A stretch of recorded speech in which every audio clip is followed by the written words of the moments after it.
Hello મિત્રો, કેમ છો? તો આપણે આગળ જે 22 કૌશલ્ય જોયા એમાં મેં તમને કીધું હતું કે આપણે કૌશલ્યના આધારે નમૂના પૂછાય છે. તમારે જે વિષય હોય એનો તમારે એક નમૂનો તૈયાર કરીને રાખવો. તો આજે મેં ધોરણ 10 વિજ્ઞાન વિષયનો એક પ્રશ્ન પ્રવાહિતોનો નમૂનો બનાવ્યો છે. તો તે તમે અહીંયા જોઈ શકો. તો નમૂનો કઈ રીતે બનાવો? તો સૌથી પહેલાં કે પ્રશ્ન પ્રવાહિતા નમૂનો. તો તેમાં તાલીમાર્થીનું નામ, રોલ નંબર, તમારે અહીંયા નામ અને રોલ નંબર નહીં લખવાનો. પછી વિષય એટલે કે કયો વિષય છે, ગણિત, વિજ્ઞાન, સામાજિક વિજ્ઞાન, ગુજરાતી. તો તમારે જે વિષય હોય તે વિષય લખવાનો. તેના પછી વિષયાંક. તો અહીંયા મેં એસિડ અને બેઝના સામાન્ય ગુણધર્મો લીધા છે, તો એ આવશે વિષયાંકમાં. પછી કયા ધોરણમાંથી? તો અહીંયા મેં ધોરણ 10નો લીધો છે. પછી તારીખ, તાસ, સમય, શિક્ષણ, પુનઃશિક્ષણ. તો આમાંથી કયું છે? આપણું શિક્ષણ છે.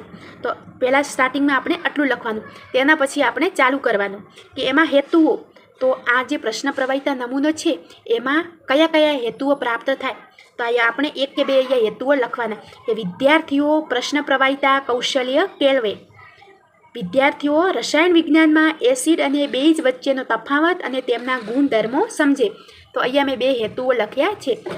તમે તમારા પાઠને અનુરૂપ અહીંયા હેતુઓ લખી શકો. તેના પછી છે વર્ગ વ્યવહાર, એટલે કે આપણે અહીંયાથી પાઠનો નમૂનો શરૂ થાય, પણ તમારે આગળની બધી માહિતી લખવાની.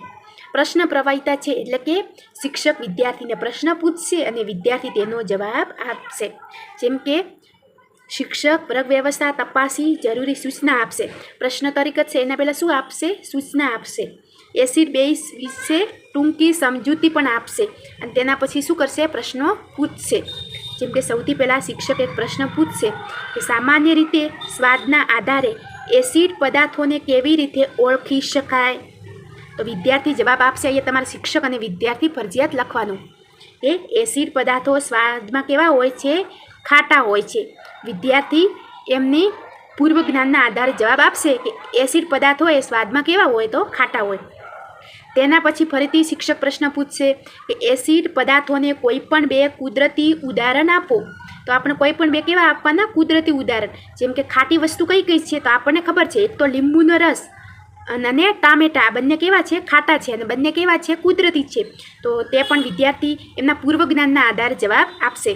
તેના પછી ફરીથી શિક્ષક પ્રશ્ન પૂછશે કે લિટમસ પત્રની મદદથી એસિડની પરખ કેવી રીતે થાય? તો વિદ્યાર્થી જવાબ આપશે કે એસિડ પૂરા લિટમસ પત્રને લાલ બનાવે છે. તેના પછી ફરી શિક્ષક પ્રશ્ન પૂછશે કે સ્વાદમાં તુરા અને સ્પર્શે ચીકણા હોય તેવા પદાર્થોને શું કહેવાય? તો તેવા પદાર્થોને બેઝ કહેવાય છે. મિત્રો, તમે જોઈ શકો કે આપણા જે પ્રશ્નો છે એ ક્રમિક છે, સરળ છે અને વ્યવસ્થિત છે.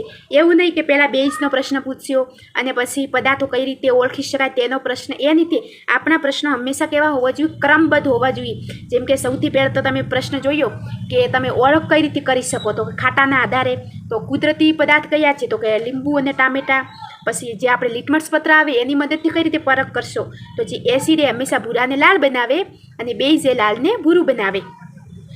એ રીતે આપણે ક્રમબદ્ધ પ્રશ્નો હોવા જોઈએ. અને તમારે અહીંયા કમસે કમ 6 થી 7 તો પ્રશ્નો લખવાના. એવા નહીં કે 2-3 પ્રશ્નો લખી અને પ્રશ્ન પ્રવાહિતા કૌશલ્ય આપણને પૂરું કરીએ. આ રીતે નહીં. તમારે પરીક્ષાની અંદર પણ 6 થી 7 તો પ્રશ્નો મિનિમમ લખવાના. તેના પછી આપણે આગળ જોઈએ કે બેઝ પદાર્થ લિટમસ પત્ર પર શું અસર દર્શાવે? તો બેઝ લાલ લિટમસને ભૂરું બનાવે છે. તેના પછી ફરીથી શિક્ષક પ્રશ્ન પૂછશે કે એસિડ અને બેઝની પરખ કરવા માટે વપરાતા પદાર્થોને વિજ્ઞાનમાં શું કહે? તો એસિડ અને બેઝની પરખ માટે વપરાતા પદાર્થોને સૂચક કહે છે. શું કહે? સૂચક. ફરી શિક્ષક પ્રશ્ન પૂછશે કે કોઈ પણ કૃત્રિમ સૂચકનું નામ આપો. તો કૃત્રિમ સૂચક મિથાઇલ ઓરેન્જ અને ફિનોલ્ફથેલિન. તો વિદ્યાર્થીઓ આ રીતે જવાબ આપશે. ફરીથી શિક્ષક પ્રશ્ન પૂછશે કે જ્યારે એસિડ અને બેઝ એકબીજા સાથે પ્રક્રિયા કરે ત્યારે કઈ ક્રિયા થાય? તો જ્યારે એસિડ અને બેઝ પ્રક્રિયા કરે ત્યારે તટસ્થીકરણની ક્રિયા થાય અને ક્ષાર અને પાણી મળે છે. તો મિત્રો, આ રીતે આપણે પરીક્ષાની અંદર પ્રશ્ન પ્રવાહિતા કૌશલ્ય તમારે તમારા પાઠના અનુરૂપને આધારે લખવાનું. હવે આપણે જ્યારે નેક્સ્ટ ટાઈમ વિષયાભિમુખ, ઉદાહરણ, કાપા કાર્ય એના પણ આપણે નમૂના જોઈશું કે પરીક્ષામાં એ બધું પૂછાય તો આપણે કઈ રીતે લખવાનું. જો તમને મારો વિડીયો ગમ્યો હોય તો મારા વિડીયોને લાઇક, શેર અને સબસ્ક્રાઈબ જરૂરથી કરજો. અને તમારે આગળ કયો ટૉપિક ભણવો છે તે મને કોમેન્ટ બોક્સમાં જણાવજો.